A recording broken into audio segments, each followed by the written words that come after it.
Hi there, I'm Lacey. It started with a phone call, my parents telling me I had to pay back my brother's $590,000 loan. They said it was my duty. I smiled, but inside, I broke. Turns out the signature on the loan wasn't just fake, it was mine forged, by my own family. And that dinner where I finally confronted them? My mom looked me in the eye and said, "Family helps each other," but I was never the one being helped. The phone rang just as I placed my keys on the counter. I had barely taken off my coat. Midweek silence filled the apartment, no TV, no music, just the soft hum of the fridge. The number on the screen was unfamiliar, area code from somewhere in state. For a second, I considered ignoring it, but something gut instinct maybe made me swipe to answer. "Is this Lacey Monroe?" "Yes," I replied cautious. "This is Shelby from Liberty National Bank. We're reaching out regarding the mortgage under your name. It's in serious default. The outstanding balance is $590,000. I didn't respond right away. I couldn't. My pulse slammed in my ears. "There must be some mistake," I finally managed. "I don't own a home. I rent. I've never applied for a mortgage in my life." "I understand, but the loan originated 3 years ago. All documents are under your name. We've sent multiple notices. This is our final attempt before further legal action." The room tilted. I gripped the edge of the counter to steady myself. After hanging up, I sat down slowly, trying to remember if I'd ever co-signed anything. The only possibility, buried in the back of my mind, was a conversation with my younger brother Dorian years ago. "I just need someone to stand in for a bit, you know? Paperwork stuff. Doesn't mean anything." I'd brushed it off then. He always had a way of saying things that felt harmless, urgent, but vague. And our mother had backed him up, saying, "He's got big dreams, Lacey. Don't crush them." I didn't agree to anything. Not officially. At least I didn't think I had. That night I couldn't sleep. I kept scrolling through emails, old messages, legal junk ID long forgotten. Dorian had a history of making impulsive financial moves. But this was something else entirely. Fraud, maybe, or worse. I pulled out my file box, the one I only touched during tax season. I found nothing unusual at first, but in an envelope marked Employment Docs, buried under an old pay stub, I saw it. A printed mortgage application, my name, my social security number, my signature. Except it wasn't mine. Not quite. My signature has a slight hook at the tail of the Y in Lacey. This one didn't. The slant was too perfect, too smooth, like someone had practiced, copied, faked. I dropped the paper on the floor. My hands trembled. That wasn't a mistake, it was a choice. And whoever made it, did it with full knowledge of what they were doing. I thought of Dorian's charm, how he could lie without blinking, and how many times our mother had covered for him. How many times I'd been told to let it go, or be the bigger person. But this wasn't spilled milk or missed rent. This was my life, my future. That wasn't my signature. And suddenly everything got a lot darker. I stared at the document like it had bitten me. There was no denying it anymore. The signature looked like mine hell. It was almost beautiful in its imitation, but I could see what they couldn't. The tail of the M was too smooth. The angle of the letters too uniform. I knew my own handwriting, especially on legal forms I never signed. I closed the laptop and pressed my palms hard against my temples. My mind was already racing to the only possible explanation. This wasn't a clerical error. Someone had planned this deliberately. Calculated, rehearsed. And only one name came up in my head. Dorian. 3 years ago, he asked for help co-signing something just on paper, he'd said. "You're the one with the credit. Come on, Lacey, it's just temporary." I hadn't even responded, and I certainly never signed anything. But here it was. Ink that wasn't mine, attached to a loan I didn't know existed. My name, my identity, used like it belonged to someone else. My trust, sold off behind my back. I didn't cry, not this time. I sat quietly with the screen still glowing beside me and made a decision. Sunday came too fast. The table was set like it always was. Pot roast, mashed potatoes, Arlene's too sweet lemonade. Dorian was already there, grinning, acting like nothing had happened. Cliff sat in his usual seat, silent as ever. My mother floated from kitchen to dining room like a 1950s sitcom, wife smiling, humming. No one noticed how stiffly I moved when I took my place. No one asked why I hadn't said a word since I arrived. We made it through dinner, barely. Dorian droned on about car troubles. Arlene laughed too hard at something Cliff muttered. I waited until the last fork scraped the plate. I have a question, I said, voice low, even. 3 sets of eyes turned to me. Anyone know anything about a mortgage under my name? Dead silence. Dorian blinked first. Well, wait, what are you talking about? Arlene's smile faded. Lacey, honey, this isn't the time. Actually, I interrupted, it is. Dorian leaned back. You must have misunderstood. I used your name just for the paperwork. It's not like it's hurting anything. You forged my signature. Arlene reached for my hand across the table. I didn't let her touch me. Sweetheart, it was for family. You're not even making payments. We thought you'd be okay with it. You thought I wouldn't find out. Cliff cleared his throat but didn't speak. Not a word. As always, I scanned their faces. Dorian, defensive. Arlene, playing innocent. Cliff, detached. And all of them, every single one, acting like I was the problem. Thanks for the honesty, I said, my voice steady. But inside, the storm had only just begun. It wasn't just the loan, it was the weight of being invisible my whole life. I sat in the dark, curled on my living room floor, the bank documents spread out like crime scene photos. The silence in my apartment wasn't peaceful. It was thick, suffocating, the kind of silence that lets the truth echo louder. I kept seeing their faces from dinner, Arlene brushing off my anger with a smile, Cliff refusing to meet my eyes, Dorian playing dumb. They'd stolen from me, not just money, but dignity. And yet none of them even flinched.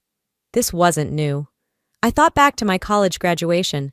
I'd waited alone outside the auditorium, cap in hand, watching other students get pulled into hugs and cameras flashing. My parents never showed. They'd called the next day with a weak apology. Something came up. Dorian's car broke down. Of course it did. Years later, when I got promoted to department lead, I told them during dinner. Arlene barely blinked. Oh, that's nice, sweetie, she'd said, right before launching into Dorian's latest job loss. I was always the steady one, the one who didn't need help. And because of that, they thought they could use me like a spare key, kept in a drawer until it was convenient. I rubbed my hands down my face and stood. The folder on the table wasn't going to build itself. I pulled open my printer drawer and started gathering the PDF with the forged signature, the overdue letters, my credit score alert. One by one, I slipped them into clear sleeves. Not for drama, not for revenge, for proof. If they had the nerve to lie to my face, I needed to protect mine. After a while, I paused and reached for an old shoebox tucked on the top shelf of my closet. Inside were birthday cards. To our responsible girl, most of them read. Not loved, not admired, just responsible. Like a dependable tool. Like a piece of furniture that never complains. It hit me then. They didn't cherish me. They relied on me because I never asked for anything in return. All those years I thought I was being loved, I was just being used. I opened my laptop. This time, I wasn't searching for comfort. I was searching for a lawyer. The sun had barely risen. I hadn't slept more than 2 hours, but I didn't feel tired. I felt clear. Focused. The kind of sharp awareness that comes after betrayal has burned through every last excuse. By 9 a.m., I was seated at a coffee shop downtown, a stack of printed documents in my bag, and a name written on a napkin, Harlan Kovac-Creel, estate fraud attorney. A contact passed to me through a colleague who whispered, he doesn't ask dumb questions, he just fixes problems. He arrived 5 minutes early, gray suit, steady eyes, no small talk. I slid the folder across the table. He opened it, scanned the papers, flipped page after page without blinking. When he finally looked up, his tone was steady. This isn't messy paperwork. This is identity fraud. I nodded once. Can we do something about it? Oh yes, he said, and we will. For the first time in days, I let out a breath I didn't know I'd been holding. This wasn't about drama. It wasn't about Dorian anymore. This was about men not letting this ruin what I'd built. By late afternoon, I walked into the Spokane Police Department. The walls smelled like over-bleached tile and stale coffee. I stepped up to the counter and asked to file a report.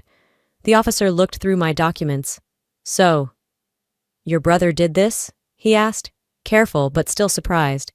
My family? Yes, I said simply. But that's not the point. This is illegal. He nodded, stamped the papers, and handed me a copy of the report. It felt heavier than it looked, like it held years of silence. I drove home with the report on the passenger seat. I didn't stop for groceries. I didn't call anyone. That night, I sat at my kitchen table, sealed a certified letter to the bank with everything inside, the mortgage, the police report, my statement. I wrote every word carefully, not as a plea, not as an apology, as evidence. I slipped it into the outgoing mail slot downstairs and turned to head back up. My phone buzzed. A message from Arlene. I didn't read the message. Whatever it said, it didn't matter anymore. 3 days later, she showed up at my door as if nothing had happened. Arlene stood in the hallway holding a pie. A damn pie. Like we were in some Hallmark movie where fraud could be patched with cinnamon and fake smiles. "Hi, honey," she said, as if my silence had only been about missed phone calls. "Can we talk?" I didn't say anything.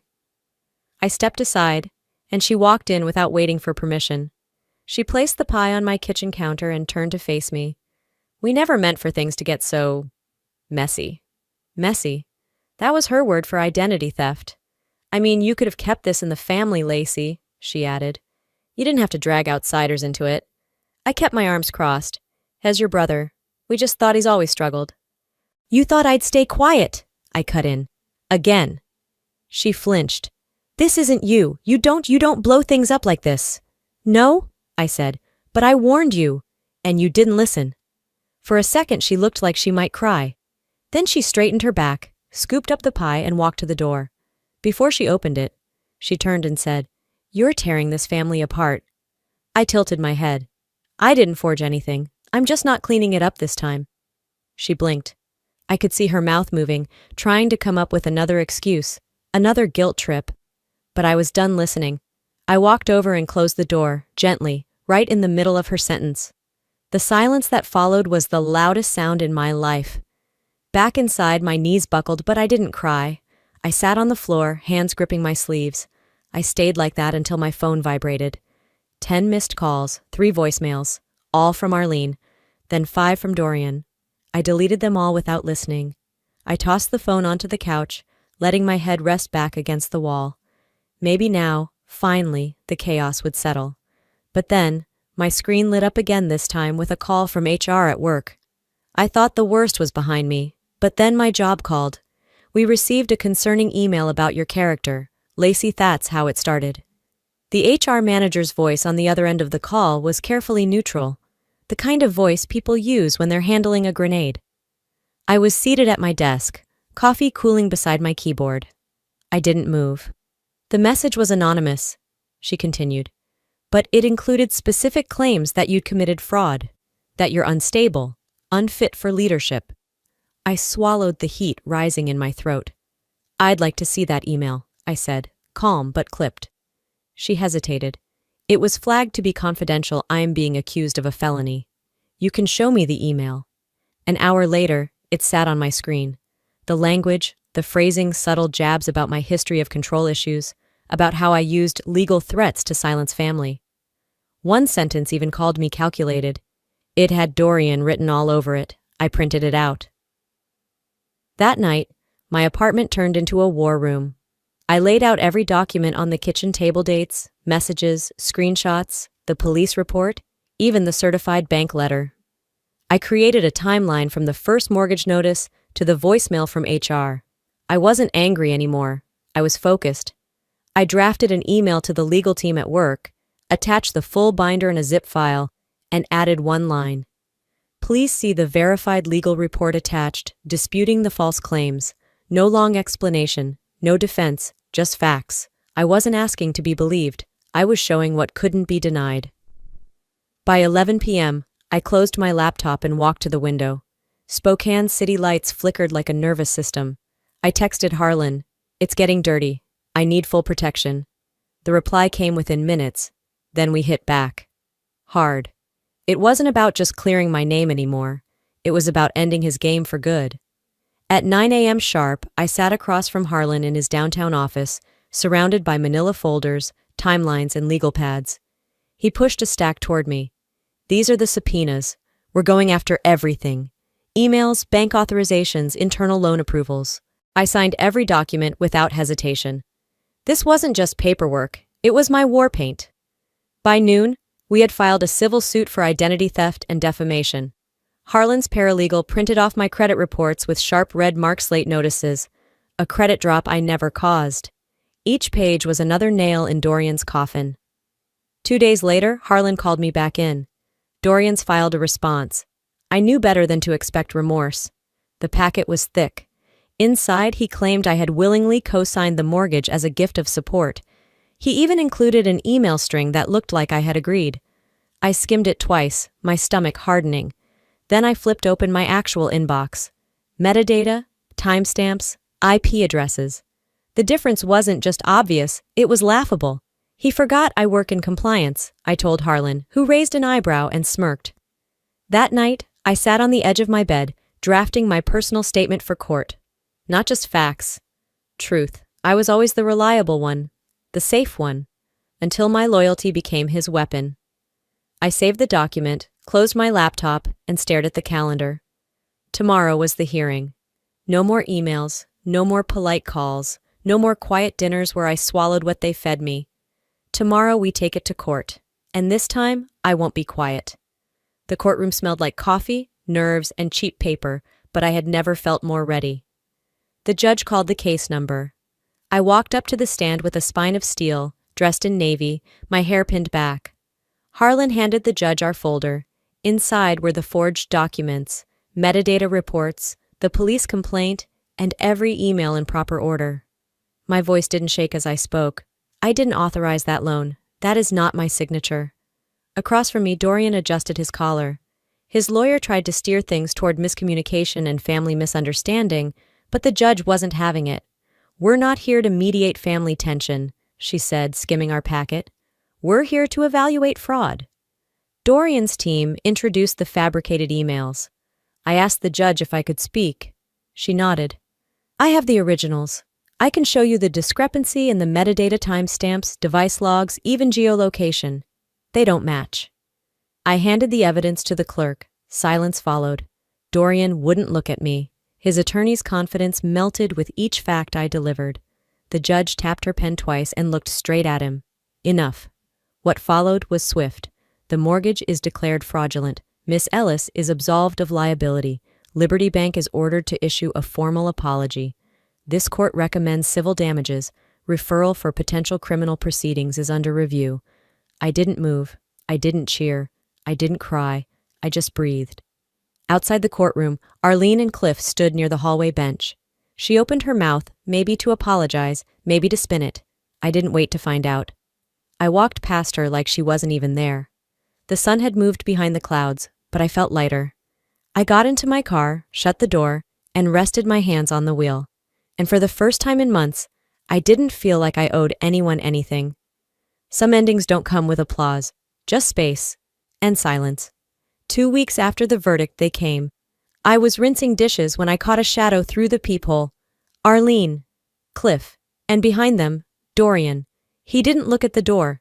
He stared at his shoes like they held answers he'd never find. Arlene knocked, then again softer. Lacey, sweetheart, we made mistakes. We should have handled this differently. Cliff cleared his throat. We need your help. We didn't mean for it to go so far. Still, Dorian said nothing. I opened the door, but not all the way. I didn't lean in. I didn't flinch. You didn't ask for help, I said. You demanded it, lied for it. And when I said no, you punished me. They didn't argue. That was new. I hope you get the help you actually need, I added, voice steady. But it's not going to be from me. Then I closed the door. Softly, deliberately. And I didn't look back. Saturday morning arrived with gentle sun and no emails. I walked through the farmer's market, toad on my shoulder, fingers brushing tomatoes and tulips. I bought a small bouquet yellow tulips, cream roses, without needing to explain to anyone why.